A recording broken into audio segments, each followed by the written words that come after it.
No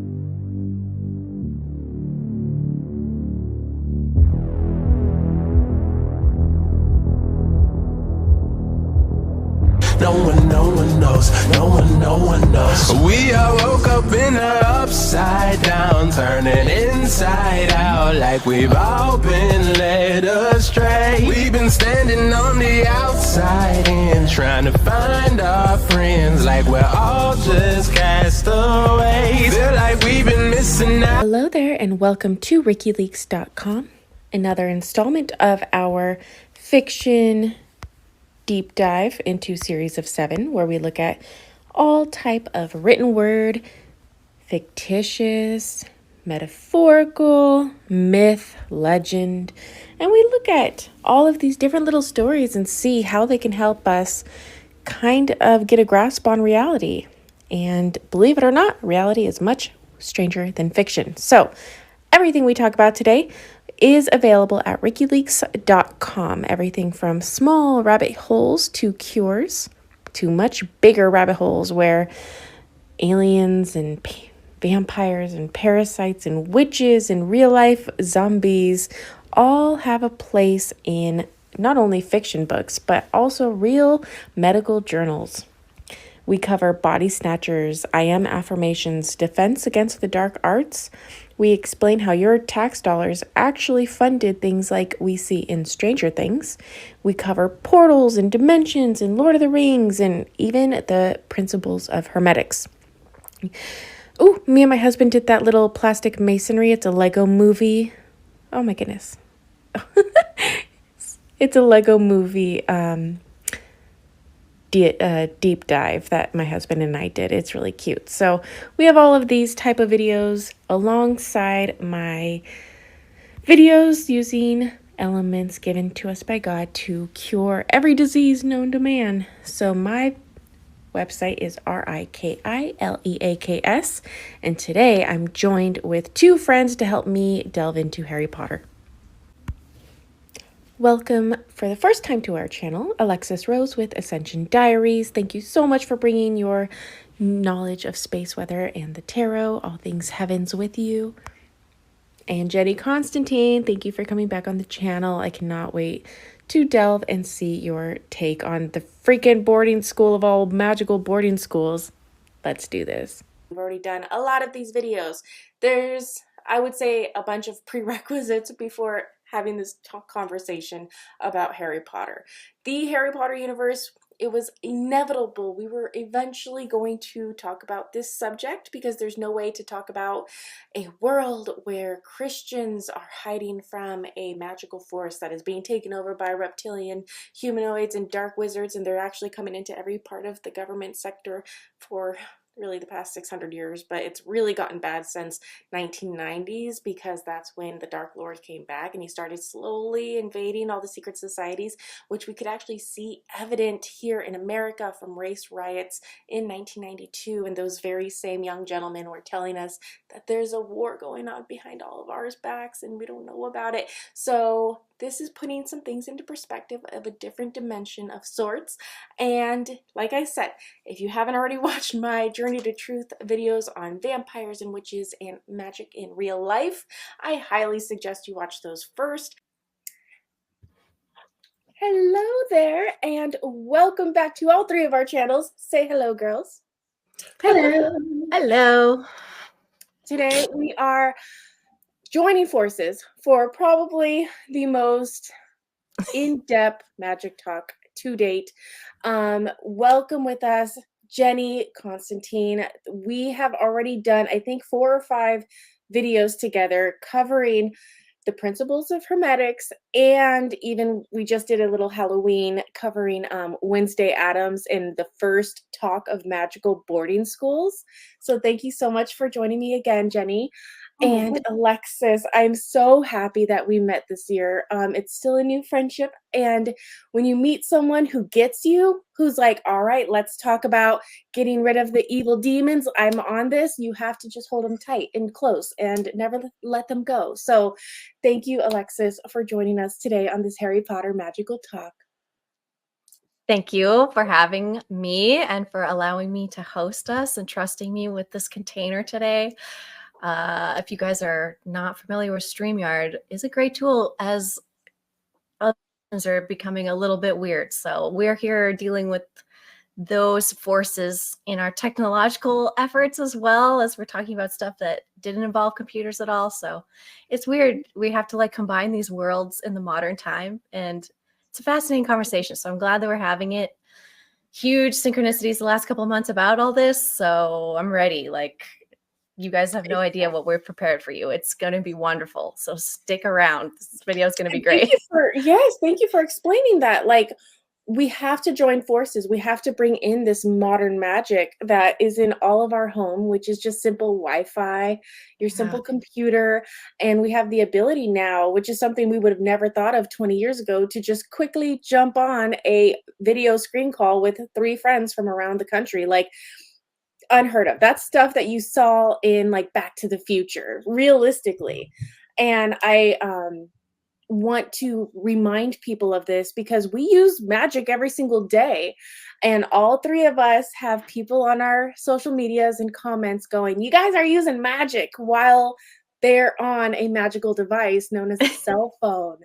And they're using Bluetooth runes as Bluetooth to get their information. So we don't take this subject lightly. We quite literally, me and Jenny did an exorcism video. I'll cover where to watch all of our videos already. So we definitely bring in the Holy Spirit. We definitely bring in the big G God, the creator of the universe. We'll definitely go over protection, but these things need to be talked about because we live in the society that Harry Potter explained was going to happen. When we were younger, it was fantastical. It was like, that'll never happen. And I'm rereading the books, listening on Audible while we're doing this series. And it's not that magical anymore. And that sounds so weird to say, but it's like they're just getting their news from moving pictures on tablets. And it's like, we do that. And like, there's certain things that they're bringing up. And I'm like, I have an app that could do that. Like, you need to go get this special thing and make this whole spell potion that takes months. I'm like, honestly, we have the technology that could do that like right now. So we've even surpassed Harry Potter spells and magic in our society. So I think that's a really interesting point that you brought up there. But yeah, so we're going to start the presentation. Do you guys have anything you wanted to say before we kind of started this talk? Let's get into it. Cool. Yeah. All right. Whew. So, like I said earlier, I bring in Jesus. I bring in protection. I bring in. So we're going to start this off, the Harry Potter talk, with only going over the first 2 books and movies, year 1 and 2, and hopefully for the rest of the year we can meet up and kind of have this talk from here on out. So when people hear that we're talking about magic and all of this stuff, understandably, people get shaken. They're like, oh, do not idol worship anyone. The stuff we talk about, I don't want people to go and start worshiping like Nicholas Flamel or even just the players on the board right now, like Trump. Like, we are talking about what's going on. Right. We do not tell everyone to just go and blindly worship or start practicing like anything we're talking about unless you are well versed and bring in protections and stuff of that of your own. Okay, so we're here to understand the tools, the groups that have hijacked everything in our society, from school literally to arts and craft time. We must learn about them without fear. So suit up with God's power and love, and let's learn about the shape-shifting enemy. Oh, Heavenly Father, we ask for the whole armor of God, the helmet of salvation, the breastplate of righteousness, the belt of truth, shroud our feet in God's gospel, give us the sword of the Spirit, the shield of faith, and any other tools to protect us from evil forces. And so it is. Amen. Your house, any black tourmaline, amethyst, clear quartz. How do you say that? Hematite? I said hematite. Hematite. I've never seen that one. Smoky quartz, black obsidian, bring them here because this is going to give you the protection of all the many forms of trickery that comes along with this occult subject. And then, of course, we have our herbs from the ground: sage, rosemary, cedar, lavender, bay leaves, juniper, frankincense, mugwort. They help significantly, so much that they were given to the baby Jesus during this time of year by 3 wise men. So it really does help to get your protected space in order. And I was talking on Facebook this week, clean your house. There are quite literally astral spiders. Oh, yes. We'll go over that more in the 3rd episode. But yes, there are very much astral spiders. When you are feeling down and depressed, don't be surprised if you have some energy stealing astral things around you. When you clean your house, I've heard even just cleaning 20 items moves and disrupts their space enough that it kind of gets rid of them. And that's when you feel like, oh, I can clean everything. And then when you have that clean house, you feel better. People start losing weight even. So that is really, I'm a huge detox person. We talk about purging. Cleaning your house is one of the biggest rituals for purging you can do. So definitely starting with that. So, all right, we find Mr. Harry Potter living under the stairs. He is about to turn 11 years old. And we learn that this young boy has lost his parents. We don't really understand the full story yet. The child doesn't even know what happened. He's basically ignorant of his life, who he is, what happened, and truth.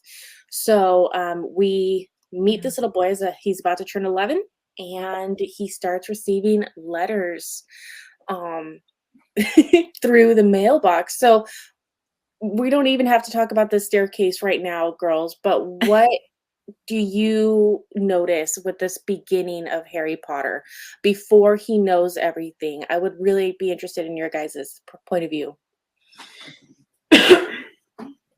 Alexis? I was going to say, I think just the way they opened it was the reason why I resisted Harry Potter as a child, because I was just so shocked that they would ever treat somebody like that. And like in literature, I'd never read or experienced, even in, other stories and stuff. It didn't feel familiar, and it felt so gratuitous in a way. And I was just shocked. And I was like, these books are going to get darker. Like this is hard. And I remember distancing myself as a child from it all, because it was just like something was giving me a weird vibe. But now as an adult, it's like, okay, I have to understand every little bit of what they're actually trying to show you, which you've obviously laid out and you've seen the pattern from other places. So it's wonderful to know now, but it's also frustrating because the state in which Harry Potter was left in is similar to it is a allegory for like humanity in a way, or at least the slave class of people in a way. So that's my concern, is how ignorant they've been able to keep our population, these like magic schools and all this. So, and it's how real it is. No, that's totally true. And it sounds so bad. I never really thought of it like that, but yeah, this kid's being like abused, like really bad. Yeah. And we're just used to it. We're like, oh, okay, whatever. Dudley and Vernon are assholes. But like, you don't really actually think about it. Like, yeah, he's not treated as a citizen. He's definitely an other. And I think we do notice this being outcast. Me and Jenny, our last video was talking about outcasts. And they're the last person you want to make mad. But Muggles don't mind poking fun at the outcasts. Right. They don't know. They don't, because it's their ignorance. It's their ignorance. They don't know. We don't know what we don't know. But I always thought, so like we're about the same age, all of us, within like maybe 4 or 5 years or so. And so we all grew up with Harry Potter. Harry Potter is like our culture, truly, in a lot of ways. Like every couple of years, they would come out with another installment. And so we grew and evolved alongside Harry and his friends and the whole world, the wizarding world, and the muggle world too.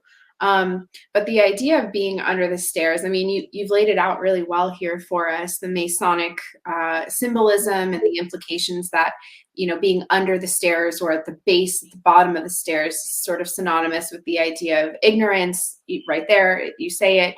And the idea that we're kind of he's at the lowest rung of awareness and consciousness at the beginning of the series.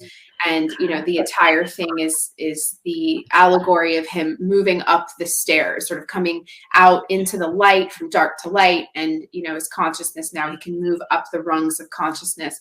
And every year he gets scarier and scarier in the eyes of his adopted, the aunt and the uncle.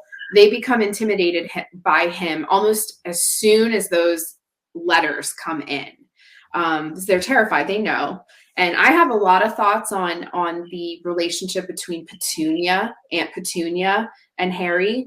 Because Petunia, her blood, she shares the blood of Lily. Mm-hmm.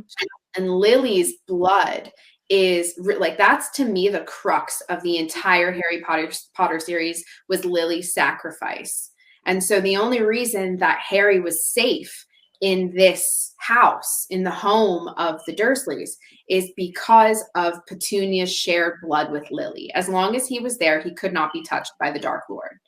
And it was all about her sacrifice. It was all about her blood. But I realize that's something else. But I just wanted. No, it's not. That's beautiful. That's, oh my gosh. But and Petunia herself, she doesn't want this kid. Imagine you hate your sister and now you have to watch the sister's kid that probably looks just like her and her ex. After she's gotten herself in serious trouble. I know. Like, it must be hard for Petunia, and that's kind of a sacrifice for Petunia as well. She didn't give up the baby. She obviously, watched over it.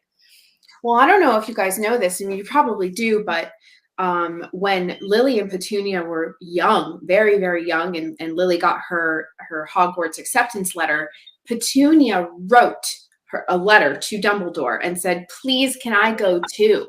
So Petunia's hatred and disdain for the wizarding world and her sister was rooted in really jealousy, but more so, even less than jealousy. I think it was more like, she wanted to be a magical person, and she wasn't. And Dumbledore replied and was like, "I'm so sorry, but you're a muggle. You can't come. You're not invited."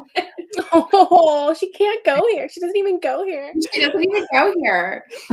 No, my goodness. Okay, so I wasn't even going to bring this up. I just saw it like right before going live. Thanks, Alexis. I follow all these Harry Potter things on Instagram now. And one of them said, Dudley, when he grew up, his kids were invited to Hogwarts. Yeah. So like you said, Petunia's blood carries it. And I think it was me and Jenny. I don't know. In one of my magical videos, I do explain how it's the aunts and uncles who pass down this magical air. And like when you have a prophetic child, like Luke Skywalker, he goes to live with his aunt and uncle to grow up. Harry Potter goes to live with his aunt and uncle. This goes for Sabrina the Teenage Witch. Her parents don't watch over her. Her aunts watch over her. So it's not even so much if the aunts or uncles like you or not. It's always, practical magic. She goes to live with the aunts. You live with the aunts and uncles.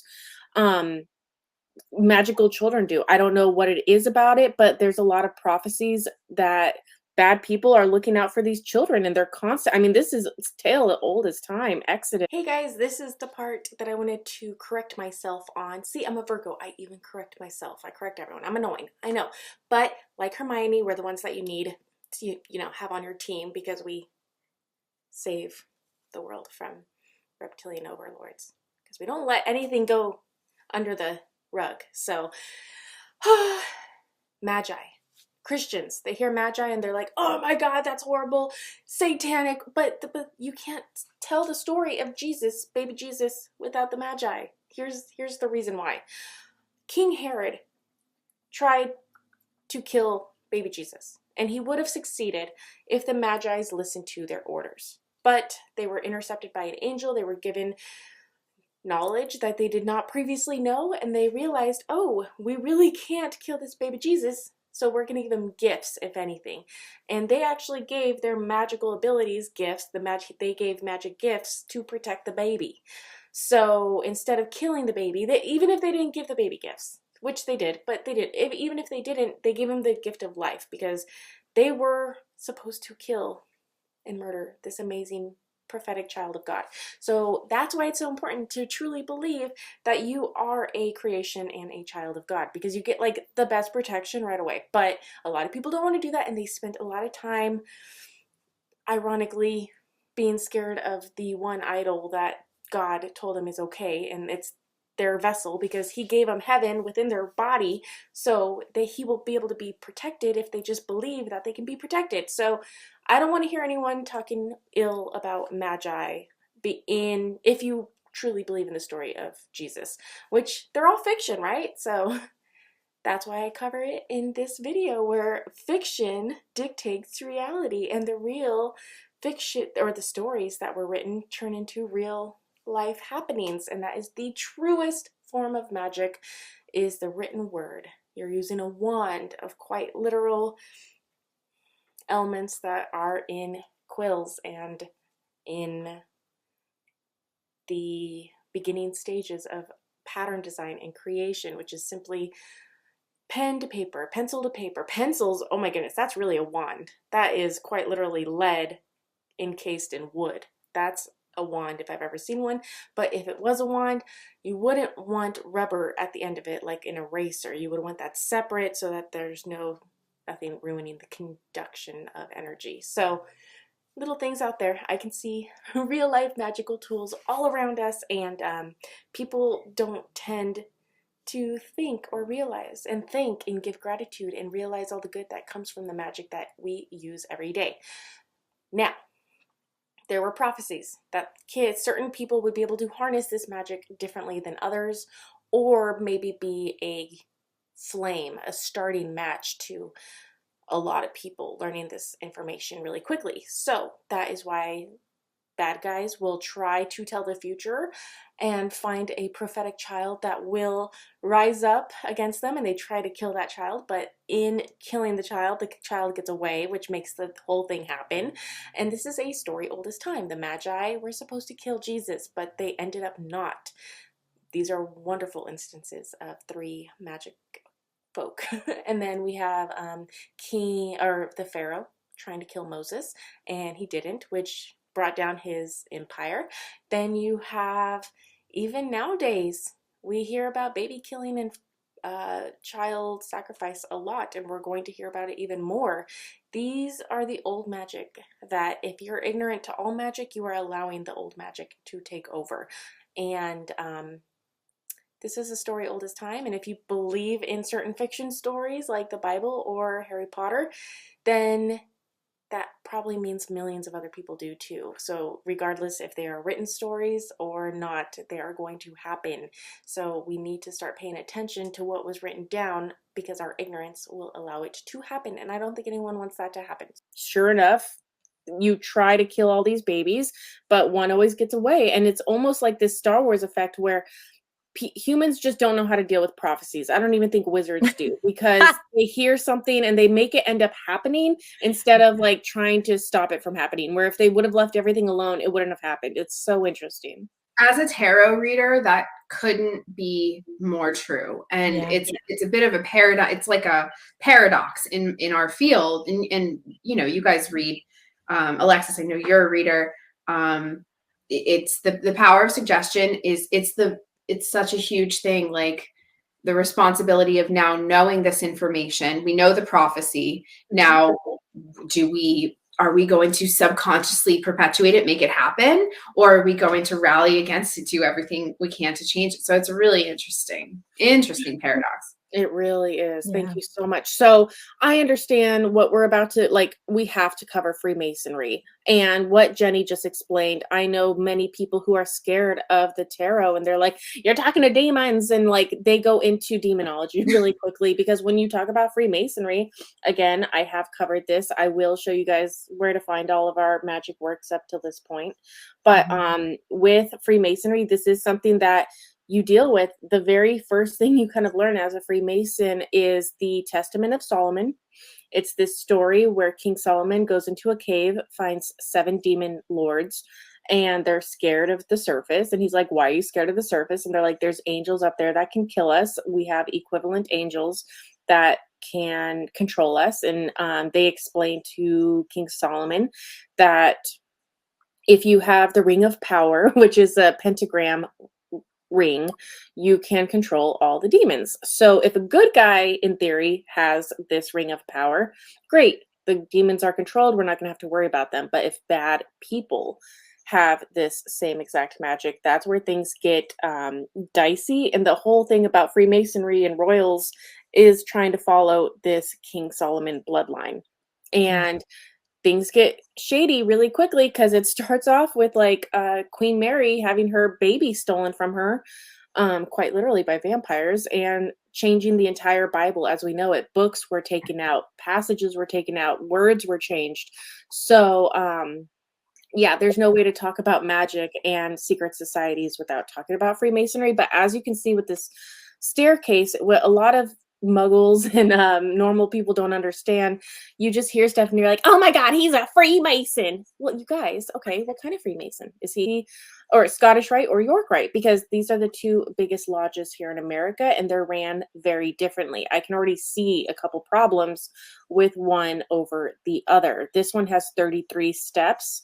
And when you have finished one step, you have a master or you're an apprentice to someone and they are teaching you, they are checking your work. If you step out of line, they're saying, hey, you're not doing this properly. And then you slowly advance when you're good enough at your skill to, this higher up, you're enlightened. But the York Rite only has 13 steps. And no one's really checking their work. They quite literally have a democracy with raising rank. You don't have to know your skill. You don't have to be like checked on anything.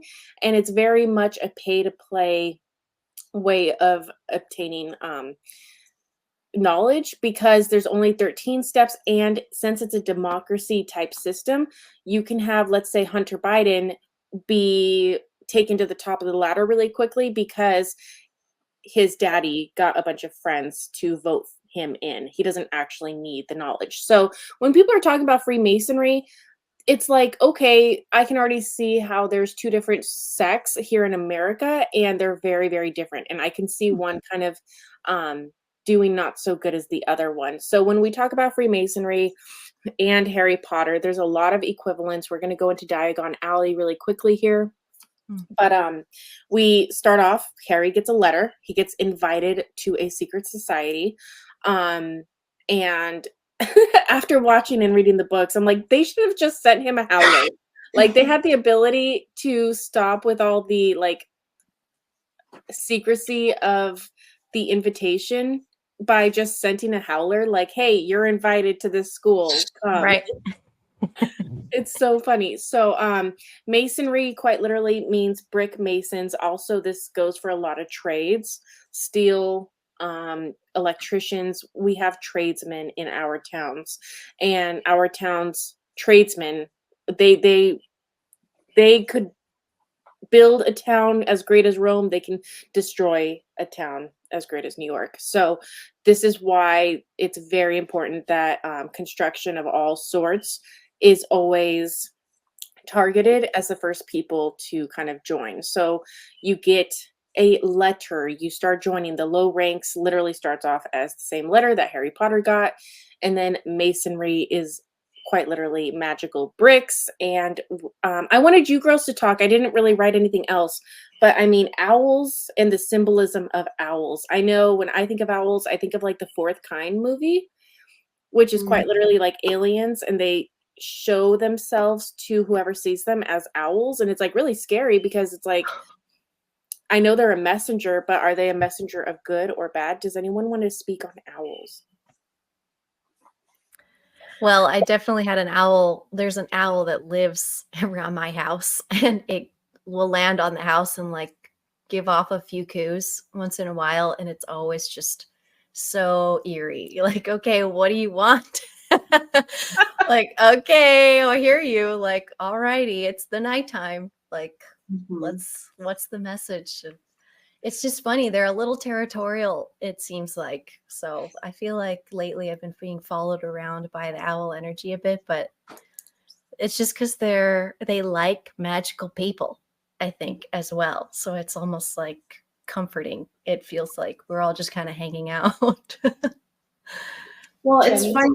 Yeah, you know, in the Harry Potter world, owls are messengers. They relay messages, and Hedwig even sacrificed her life Right. to save Harry because she loved him so much. It's like this to me, that death was far more painful than Dobby, that little Yeah. We get it. You hate Dobby. No, I And get they it. went through it so fast, and it I also gave up everybody and like potentially killed Fred or George, which know. one of them I Yeah. forget, but That was like that was a tough loss. That was a really tough it's rough. loss. But you know, the idea, the owls, you know, of course the freaking Hell's Angels are passing my house right now. Yeah. Like literally, like there's like 10 motorcycles Speaking of secrets, out here. You know, in my awakening, like years ago, I recall the owl was probably the most significant next to the snake. The serpents also, you know, made themselves known to me, and they were like, hey, everything's going to change, you know. And so owls, I think because they're nocturnal and they are so perceptive, they're hunters, they have the ability to perceive a massive span of distance and space just by being there. I think the idea is synonymous with, you know, people who have a hyper dimensional, multi-dimensional sense of awareness. And so in my, you know, I'll never, ever forget, and you guys know who Hecate is, or Hecate, whatever you'd like to call her. But she is my like mother deity, if you will. And I don't, this isn't about worship of idols. This is about working with energy. And she came to me as an owl. And when I tell you, it was just the most penetrating, it was the eyes. And the eyes were just penetrating my whole being, my whole soul. There was no secret in my soul that I could conceal from this owl being. And it was ultimate love, and it was safety, and there was nothing scary about it, although it was extremely like, it was, you know, imagine somebody just, you know, putting ultraviolet light through your whole body, like you're like an x-ray. This thing x-rayed me. So the idea, yeah, you know, I've it's been like there, yeah. a common experience for people during their awakening. My ear just started ringing so hard. I just realized one of my screens was made blank, and it was my screen covering Hecate. No. Yeah, it's blank. Okay.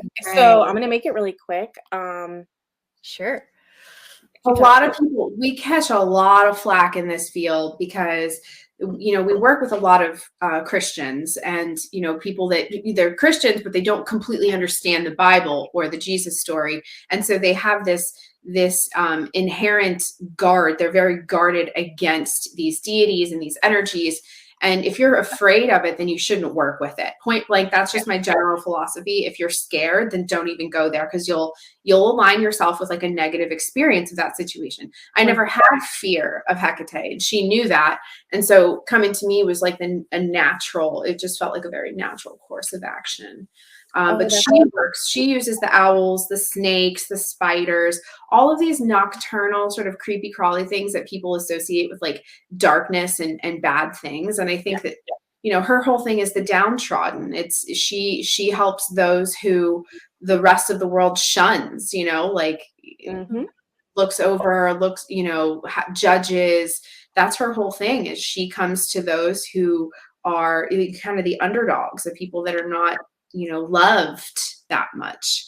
So with that, what you were just explaining, I want to cover that really quickly. I'm really quickly making my Hecate page again, because the only other time this has happened, I was on Journey to Truth, and I had a whole screen about Hollywood magic. And if you believe in a story is going to happen, it's going to happen regardless if it's fictional or not.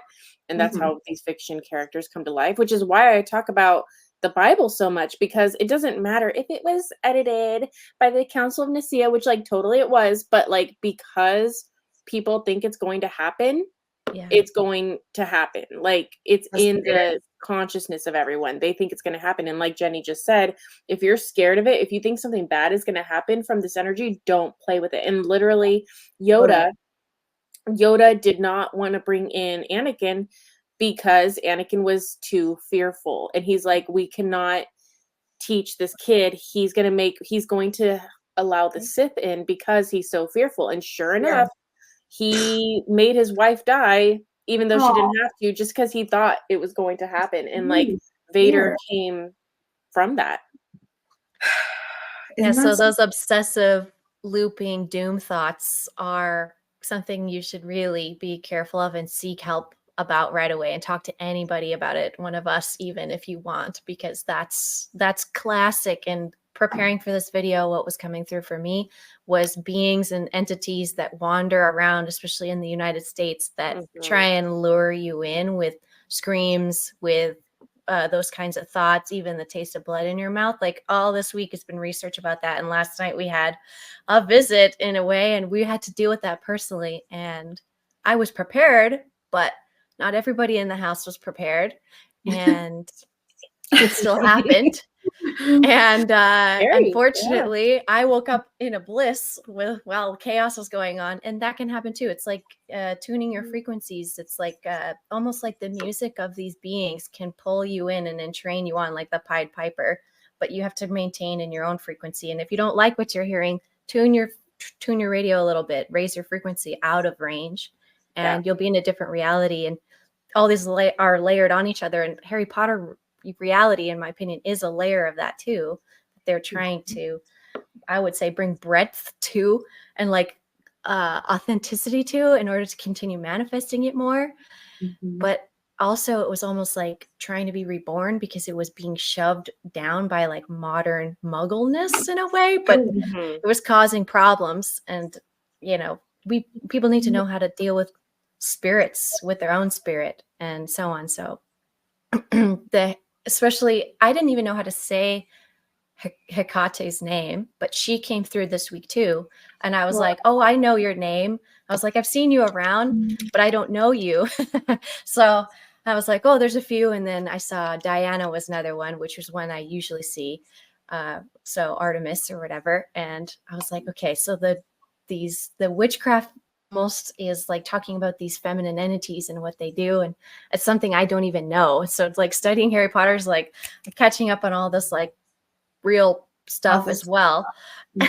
And then there's the whole side of witchcraft, which doesn't even really get covered. It feels like in Harry Potter it's very paternal and very masculine wizardry or whatever, more so than sometimes the witchcraft side of things. And the language they use, it's a lot, and it's a lot to take on, because I don't want to engage that world or frequency match these guys, because they're struggling more, I've noticed, than the muggles do even sometimes. And you're like, okay, being a magical being is not an easy feat. Like, it's an extra layer of, you need to protect yourself against generations of confusion and magic and twisting and mispromises and curses and all this weird stuff. And that's why also then, like, the evangelical side, like all of these people who can exercise, you know, and bring this beings to the light, these tormented spirits, and speak with, you know, I would say other magical people. It seems to be a theme that needs to come up. Like, yes, you also can find these things in the wild and bring them peace, which is something, I don't know, the Harry Potter series does in a way talk about that a little bit, but the peace is brought back onto the main character and like his own internal darkness, which was cast upon him, and instead it wasn't his own, but it was like his burden to hold. And that was one thing I was always curious about. Like, it's inherently his own darkness wasn't really covered. It was like all blamed on someone else's darkness. So it's like, where does Harry's... That's a huge, yeah, you're right. Because like, he can speak, Harry is a Horcrux. We'll go into this. A lot of what Alexis just explained, I think, is going to be the major talk of the 5th, 6th, and 7th book, because that's when things get real. That's when the Dark Lord comes back, which his reign started in the 40s, very close to like Hitler in the real world. If Edge of Wonder, I think they go by Rise TV now, they did a series called Hitler's Artifacts, and it was about all these different artifacts that Hitler in real life was trying to get, and literally they're the Deathly Hollows. Yeah, I was just gonna say that. Did you see that? It's no, I didn't, but it seems like the natural. It's literally it's a piece of jewelry. It's a sword. It's the spear of destiny, which is a sword like of Gryffindor. It's a necklace. It's a chalice, quite literally like the Holy Grail.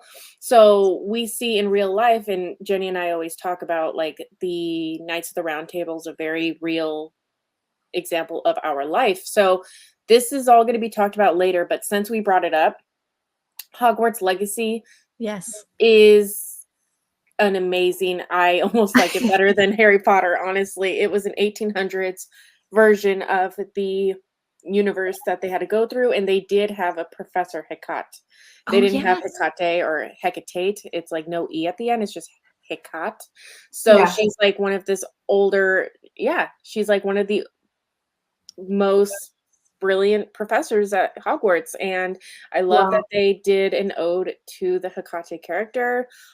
She has a very interesting story of herself, and there are moments that I see the Hecate story being told in there she is. Oh my God, she's at the crossroads. Yeah, I really quickly made the crossroads. Cool. You had to remake this slide from memory? Yeah, I knew what it was. I had made it yesterday, so I was like, let me quickly explain it again. And it's funny that it was taken off. You all saw that. But so okay, really quickly. I haven't seen this version of her either with the 3 heads because I hadn't. Yeah, and you said Artemis earlier. So the idea is that it is Hecate, Artemis, and I think Selene, the moon goddess, make up the 3 names. Okay. And they're seen like literally all she's supposed to be is like a mall directory. That is literally all she is supposed to be. What has it turned into the crossroads has been Satan quite literally becoming the biggest billboard that you see before you get to this intersection. So when we talk about these dark things, they can't touch you. And people are so scared because they do see scary things entering their house. They hear them. People getting exercised, like, possessed and stuff. But literally, the way that the devil works is he can only influence. We have free will, you guys. The devil can only influence your ideas. So the way the devil has hijacked these crossroads from Hecate and the women, the divine feminine, is he will tell you his way before you actually make your own decision. The devil will be like, oh, if you go this way, you can be the best guitar players. You just have to sell me your soul. And the person doesn't even know what their other options are when they do get to these crossroads. So they're like, okay, I guess I'll just do that. And instead, if they would have just ignored Satan and like kept going, they might have realized, oh, you can like be with this mentor and he'll teach you over 3 years how to become the best guitar player and you get to keep your soul. Like there's other ways, basically. But, yes, this evilness has taken over the crossroads. It wasn't supposed to be that way. It was supposed to be a mall directory that you go up and you're like, okay, what are my choices? And Harry Potter shows this perfectly. We skipped a couple slides, but Draco Malfoy goes up to Harry Potter right away. And he's like, hey, I'm Draco. I want you to be my friend. Join Slytherin. And Harry's like, oh, hell no. Like, I've heard stuff. Like, no.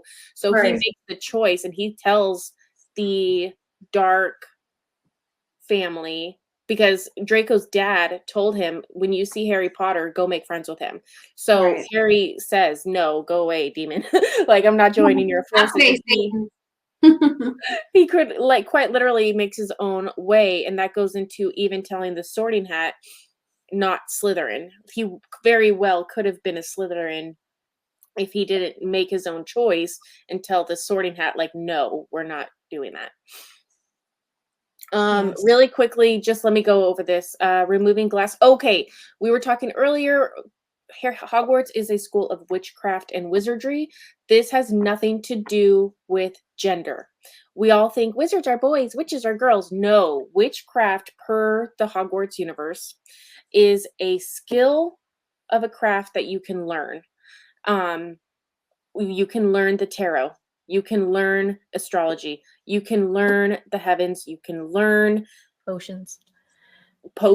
You can learn chemistry. You can learn formulas, basically. That is per Hogwarts canon what makes witchcraft. It's a craft that you can learn. However, wizardry, and we'll cover this more with the Hogwarts Legacy game, but basically wizardry is something that is inherent. So when Harry Potter just simply wants his cousin to fall through the glass, it happens. He doesn't have a wand. He doesn't know magic. He doesn't know anything. He is simply allowing wizardry to happen. And if he wants something, and if he allows himself to get it, he can manipulate by will. So that is the difference between witchcraft and wizardry per J.K. Rowling universe. And I 100% agree. That I do see this in real life. Is that Hagrid right there? Is that Hagrid with the umbrella? His umbrella wand? I love it. I love it. This is something that we're all going to have to deal with pretty soon. And if you look it up, I know Snopes is like, it's not true, but there are giants. And when we think of giants, we think of the Nephilim. And they're scary. Like that is what everyone kind of thinks of when we talk about giants. But in real life, there's good giants. There's nice ones. Well, Hagrid is half giant. And he is wonderful. But even in the Harry Potter universe, and we'll talk about this later when it does happen, I think in the 6th book, but Hagrid has to go out and find the real giants living in the mountains, and they're not nice. They're not even nice to him. Like, it's a hard struggle. So even in this universe, the giants are something to be... They're grumpy. Grumpy, exactly. So in real life, we're like, we don't have to worry about giants. Okay, except... this guy was found. We do. There's a bunch of interesting stories. There's a bunch of interesting bones. A lot of people think that they made dinosaur bones because they were finding so many giant humanoids that they're like, oh, it's a dinosaur, don't worry. And it's like, no, it was obviously a humanoid. So like, why are these bones like this femur 15 feet long? It's crazy. Leave it to the Smithsonian to get in there, muddy everything up. You know, the Smithsonian is like literally the worst. If anybody needs any references on modern day encounters with legitimate giants, anybody can just research this incident that took place. I don't know what you would call it. We'll call it the Afghanistan giant. I wanted to talk about that. And this is where some U.S., I believe that they were Army, Army soldiers, some kind of combat unit, infantry unit. Some of them went missing. They send a team of other guys out to go find their boys, and they come up on the mouth of the cave.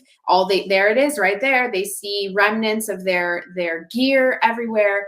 Out comes a red-headed giant with 11 fingers and 11 toes. The guys are in a flight response. They freeze. They realize what is happening. They empty their magazines into this giant because it takes a lot to kill a giant, apparently. And they do ultimately kill it, but not before this giant, red-haired giant impales one of their soldiers with a spear. Now, all of this, like these guys waited years. They all had to sign NDAs. They couldn't talk about it, but they actually were able to prove that this happened because they went through the paper trail, the amount of fuel that was necessary to airlift this giant out of that space, because of course the Army took it. Black Ops took it. They were like, we need this. We need this. God knows what his like blood does or whatever they did to the poor body. They just needed. And so this really did happen. I believe the men that talk about this, I don't think they were lying. Why would they lie? So they are out there in remote regions of this world. They live out there and they're not nice. They'll eat you. And they're also always in the mountains, which is, people don't realize Afghanistan is a beautiful country. Like if it wasn't what it was, it would make like the best ski lodge resort destination in the world. Like their mountains they put like Colorado kind of to shame. That's how drastic they are. So when we're talking about like, oh, how can these things live without people knowing, like Afghanistan and this whole cradle of civilization, that they can easily hide. There's a lot of things that people don't realize. So yes, thank you for bringing up that giant. And of course, if you look it up, they're just like, oh, it's a conspiracy theory. It's just a creepy pasta story. No, it's real. It's real. Okay, let me pull this up. That feeling inside when you see a cave and you go, Ooh, that's in there for a reason. There's something good there. That's not our domain, ladies and gentlemen. That's somebody else's domain. Oh, so scary. My skin crawls. Okay, so can't run from fate or truth, because that's something they don't really show in the movies. Like, the uncle tries to take Harry everywhere. Like, you're not going to ever know about this. And like, you can't hide from it, really. It comes to a really scary scene, and I have The Darkest Before Dawn, because it's like they go out in the middle of nowhere and like this huge scary giant knocks through the door, but Harry finds out the best thing in his life, and it happens when he's 11 years old. And I did do a whole video recently, I think on the Imagination podcast with Emma, and we explain how going through life in public schools, or even these, crazy different schools, they have the government come in and they have the government test everyone's eyesight and hearing when they're like 10 or 11, 3rd and 4th grade. And they're just like, oh, we need to see if you can hear well or see well. And what they're actually doing is they have things that other people can't see. Like, if you don't have sight or hearing, you're not going to hear certain of these like tones. But if you do have sight, if you do have hearing, you're going to press, oh yeah, I heard a tone.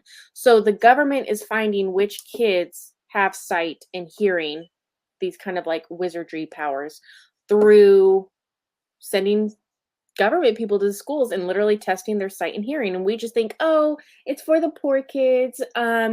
We need to see who can, like, that's what you're told. And it's like, no, they're trying to see who's wizards and not. And then by the 4th grade, they will call your parents and they're going to take you out of your class and they're going to move you into a special class. And a lot of people remember this happening in 4th grade. We covered this in depth over there. So this is like very on par with how in real life they kind of recruit these children. It does have to happen between 10 and 11. You're starting puberty. I think that's a huge time of developing your skills. So we do see this at Hogwarts. Okay, let's go over here. So 4th grade. Yeah, it's your 4th grade, because That's the new. Yeah. Okay. That's basically, and that's roughly the age that these kids were in. I think you turned 10 or 11 in like the summer of 5th grade, before 5th grade. So it's very interesting how they did mention that. Quite literally, we talked about masons are brick makers, bricklayers. And in order to enter their secret society, they have to play special bricks, and you open the secret society. Now, the interesting thing about this, and I did not grab what I'm talking about here, but if anyone watches the first 2 Harry Potters, right? Yes. Uncle Vernon on the mantle, he's talking about being normal and how shitty wizards are and everything, but he has a compass and square, which is the Masonic symbol, the like protractor thing with the G inside of it. He has that on his mantle. And then in the second book, when Dobby like ruins his boss's dinner date, that's Mr. Mason, if you hear his name. So like, that's the crazy thing. This old grumpy white man, he's like, oh, magic's stupid, but he's trying. Little does he know, he's trying to enter the society too through the Masonic order, and he doesn't realize how big and how far it goes. Yes. Jealous. I just feel like Petunia was jealous. She felt left out. She was like, you're a freak, Lily. Like, no, you're just jealous, and you wish you were also a magical. Yeah. It's sad because honestly, like, if you look at the Weasley family, they're a pure blood family. They're one of the old, like the Weasley family. They have ancient magic. Yeah. They go way back, and yet you notice that Arthur Weasley, the father's name is Arthur, right? Yeah. Is it Arthur? The father, Mr. Weasley, he loves the Muggles. He is all about understanding the Muggles. Yeah. And it's like they're these bridges. And you know that there's squibs too. So there's people that are magical families will have a child. That child is a non-magical child, and they're called squibs. So they're still technically allowed to live and work in the wizarding world, but they are non-magical people. So like a dud, they call them squibs. I always thought that was so funny. Like, oh man, you really got the crap That end. sucks. That really sucks. Who's the janitor for the whole series with Mrs. Norris, the cat? Mr. Filch. Okay, so he's probably the most famous squib that we all know of. And it's sad. So he has his little kitty, and I think she's actually more magical and can read minds and see stuff than he is. So Miss Norris. Hogwarts took care of him.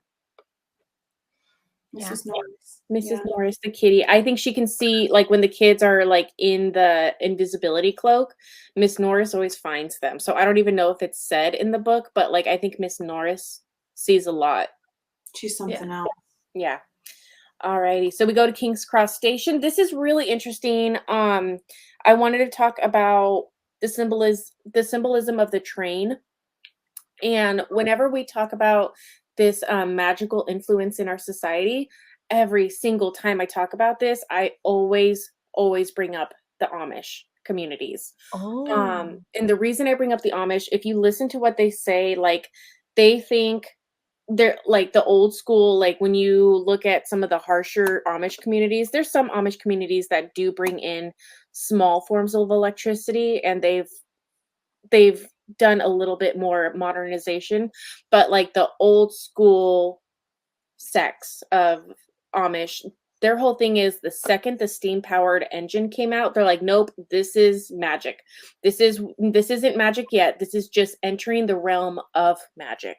And they knew that the steam powered engine was like, nope, we're stopping our technological advancement here. So if you go to a lot of these Dutch, not just Dutch, but Amish towns all over America, they stopped innovation, right? Basically in the late 1800s. When train and steam powered started coming out.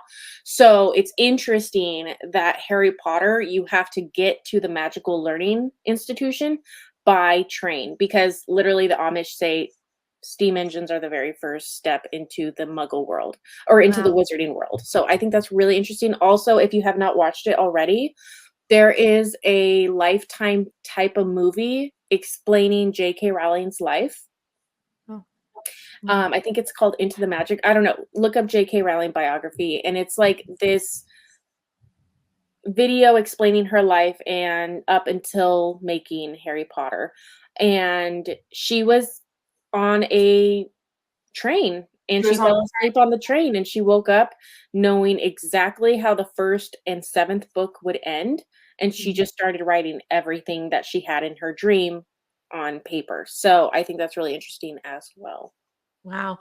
Yeah, she said she was on the train, and Harry, a fully formed Harry Potter, appeared to her in like as you know, in a vision, apparition, whatever you want to call it. And I actually just saw this the other day, and she was like itching for a pen or a pencil or anything, but she didn't have anything to write with, so she was forced to keep the image of Harry just as he was in her mind until she got off the train. And it is really interesting because, you know, the train is synonymous with the idea of like, you know, it's this vehicle of consciousness, and you are just blasting through at full speed, you know, trying to take it all in. But I loved, you know, the platform 9 3/4 is probably one of my favorite like little tidbits in the Harry Potter world, just because it's like it's right in between. It would be right in between because the Muggles, you know, they're not paying attention. They're not reading between the lines. And yet it's people that are prone to magical thinking or prone to multifaceted, multidimensional thinking. They're reading in between the lines. They see what others don't see. And I just was always so fascinated with that. I'm like, I want to go. Where's my Hogwarts invitation letter? Oh, and I saw, oh my gosh, so that's a whole nother thing right there, the Hogwarts invitations. We got our letters just in different forms, wouldn't you say? Yes, we did. And we had to be here to explain it to the Muggles, and we had to learn how they're being taught incorrectly. But like that's another thing, I didn't even put this here. But and I've talked about it before. 9/11. Oh. 9/11 was. Here we go. Let's talk about. I didn't want to go there, but no. 9 3/4 9/11. We're 9/11. You've got mail Quite literally, you've got mail. You've got mail. Oh, Lord Jesus. No. We have to think about, I love Bo Burnham, and he explains like everything in the internet was fine. It was just dandy. There was only like boardrooms and catalogs, and the internet was cute and dandy until 9/11 happened, basically. And it was also, 1999, 2001, when the internet was becoming what it is, and everyone for the first time in the world was able to have access to information. And before this, you couldn't get occult books easily. A lot of people don't like. I don't love having books. We're going to talk about the Tom Riddle's diary in the second book here pretty soon. But like, there are scary books. There are cursed books. There are books that you don't want to lay hands on, and you don't know which ones they are necessarily. And it's not so much the topics, but Especially when being signed in to be president. That was a good book. We loved that one. That was a Which great one? scary one. When we watched Homie get signed in as president and they brought out that gigantic, scary Bible thing. We were like, what is that was creepy, right? So yeah, there's bad books, and they're like bound in human leather, basically. Like there's bad books out there, and that's where a lot of the occult learning up until 1999 went through.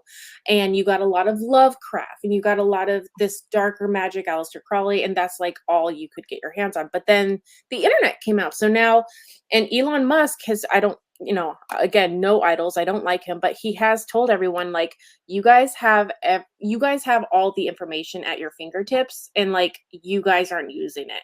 And what he means by that is we literally have all the knowledge with internet.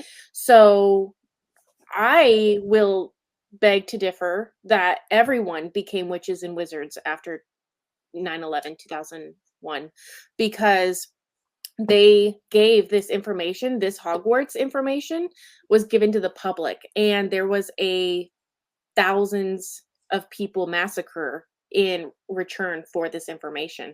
So a lot of what we talk about, I did a New Year's Eve special with like a bunch of people once, and I was like, Nicholas Flamel's like real. Like, not only Nicholas Flamel being real, but like he worked with governments, and it's out there if you can look far enough. But if you look up Nicholas Flamel nowadays, it just pulls up Harry Potter. So not only did we get all this information at our fingertips, they told us it was fiction. And they're like, no, that's just Harry Potter. What are you talking about? No, he was a real person, and his name is on old ledgers of actual like British and US intelligence. So it's not just like he was someone. And then this whole book, Harry Potter and the Philosopher's Stone, is about Nicholas Flamel's stone that allows metals to be turned into gold, any kind of metal. So it can just be like tin or aluminum, and you can turn it into gold. And then also, if you have possession of this stone, you can live forever. And that is the Sorcerer's Stone, the Philosopher's Stone. And that's what this entire movie is about. So there's no way to talk about magic also without going into Scotland. We covered this in my last video. Let me show you guys, because I'm talking about all the videos we've done up till now. So really quick, rickyleaks.com is where all my stuff is. If you just scroll down on the very first page, baby rabbit holes is cures. And the reason I talk about cures, minerals, herbs, oxidizers, and carbon, this will heal any disease known to man. It might take like a year. I know a lot of people want quick and easy stuff. No, it's going to be like 6 months to a year. You are 20, 30, 40, 50, 60 years old. You have 20, 40, 50, 60 years of toxins in you. It's not just going to go away overnight. So be kind to yourself, and you can check these out. Also, I talk about cures first, because you won't understand any of this stuff if you don't have a clear gut. If you have nasty stuff in your gut, look up parasites cause psychosis. Look up parasites cause fear. You won't be able to even learn about this stuff if you haven't cleansed. And that goes into baptism. When we're talking about magic, when we're talking about Merlin even. Merlin was half human, half incubi. He was quite literally a demon child until he was baptized. And I think baptism has a lot to do with which kid gets the gets the magic gene. And if you ask me, no, I do not want you to run to your nearest church and get baptized. Heck no. But I do want you to drink a drink of water that clears your whole body. So if you throw some hydrogen peroxide in some water, this will clear you like a baptism. So that's where we go into, you have to cure yourself before you start learning stuff. And then I have all my videos. I don't give a F about aliens. Let's talk about parasites. My oldest video, Defense Against the Dark Arts. We cover how to defend yourself against all this dark magic. I was on Journey to Truth a few times where we cover vampires and parasites, magic in real life, witches. I did I Am Affirmations and the Second Amendment, which is probably our strongest power that we don't utilize. Everyone thinks the Second Amendment is guns. No, it's the right to form a militia. Dumbledore's army would not have been legally allowed to be closed down if it was in America. Okay. So I Am Affirmations are going to be probably the most magic anyone can do, starting with nothing, basically. What's funny is the Umbridge, Dolores Umbridge, is Death Eater, who to me has always invoked this Hillary Clinton-esque vibe. And of course, she was the one that started implementing all of these Orwellian rules at Hogwarts, and that she was just like the in for the Death Eaters. Like she just breached Hogwarts with this like pretty sort of non-threatening persona, and yet she was the one that took it upon herself to shut down Dumbledore's army. Of course, it would be the Clinton cartel, the Clinton syndicate. She is the best written villain I have ever seen. She is the most realistic villain. And this is something that Harry Potter covers very, very well. People who are super nice are the assholes that you want to know. Because in the second one, which this one's covering the second one too, what's his name? The Professor Lockhart? Lockhart. Okay. So he's very nice. He's wonderful. He's charming even. And he's a load of shit. He's the person that literally these people saw on Travel Channel. Like the equivalent of Travel Channel and History Channel to these people, that was Lockhart. And he was getting all of these stories that were not his, and he was making them seem like he did all this crazy stuff. And he didn't know anything. And it shows when you're actually put to test, like, okay, that's cool that you lied to Travel Channel. Now, fix this kid's arm. It's a basic spell, and he messes up. But he's really nice. And same with Umbridge. She's literally the best villain in the entire fiction universe, if you ask me. Umbridge's mother and brother were muggles. And she was born to a muggle mother, and the father was a magical wizard. Okay. And so she went to live with her father, and she never saw her muggle mother or muggle brother ever again. So again, it comes from this hate, almost like a really deeply internalized, like I guess you'd call it racism, or just, I don't know exactly what you would call it, because it's more than race. It's DNA, it's a genetic thing. But her hate, again, it's like a village and origin story. It comes down to the mother and the father. So she just like hates muggles. So she was disgusted by her mother and her brother because they were non-magical. Oh, wow. That's sad. And I will say, I feel a little bad for her, and we'll get to this later, just because she's wearing one of the Horcruxes. When she starts getting really, really, really bad, she's wearing one of the Horcruxes that made, when the kids wore it, Ron flipped out. He lost it. You don't keep your calm with some of these dark magic. That's why I'm cursed items, stay away from them, because if she was even leaning a little bit grumpy, she might have not been a horrible person, but if you have a tiny bit of ego that is misplaced, or a tiny bit of trauma that hasn't been worked through, and then you're made to wear one of these cursed items, you're fucked. You're fucked. Yeah, it's going to take over your entire everything. You're now evil. Yeah, exactly. So yes, magic in real life, which is hermetics, Stranger Things in real life. Plastic masonry was me and my husband kind of talking about how the yeah, masonry, like how it's in our everyday society. And then you have to know the story of Prometheus to understand all this. This is how we got our fire. It's an old Greek story of this black goo parasite coming to Earth, and they gave us fire in return for our enslavement. So Not yeah, worth it. Send it back.